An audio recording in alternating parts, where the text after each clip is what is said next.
మాజీ మంత్రి స్వర్గీయ దామచర్ల ఆంజనేయులు 18వ వర్ధంతి వేడుకలు ఘనంగా నిర్వహించారు.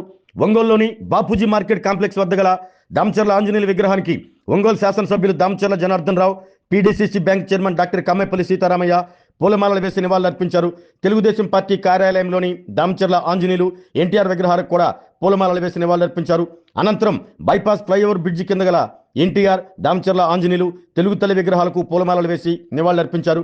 ఈ కార్యక్రమంలో ఒంగోలు నగర mayor Gangada Sujatha, AMC chairman సూపర్ వెంకట్రావు, టీడీపీ నగరాధ్యక్షులు బండారు మదన్, ప్రధాన కార్యదర్శి బొడ్డపాటి వెంకట్, నాయకులు కమ్మిపల్లి శ్రీనివాసరావు, కోటారి నాగేశ్వరరావు, ఎక్కల తులసిరావు, సింగరాజు రాంబాబు, ఎద్దు శశికాంత్ భూషణ్, పెద్దిరెడ్డి సూర్యప్రకాష్ రెడ్డి, గుర్రాల రాజ్ విమల్, చుండి శ్యామ్, వేమూరి బుజ్జి, తాతా ప్రసాద్, కపిల్ బాషా, కుమ్మూరి రవిచంద్ర, పప్పు సీను, గొల్లపూడి బాబురావు, తెలుగు మహిళా నాయకురాళ్లు రావుల పద్మజ, నిడమానూరి పావని, పెద్దిశెట్టి వరలక్ష్మి, టి అనంతమ్మ తదితరులు పాల్గొన్నారు.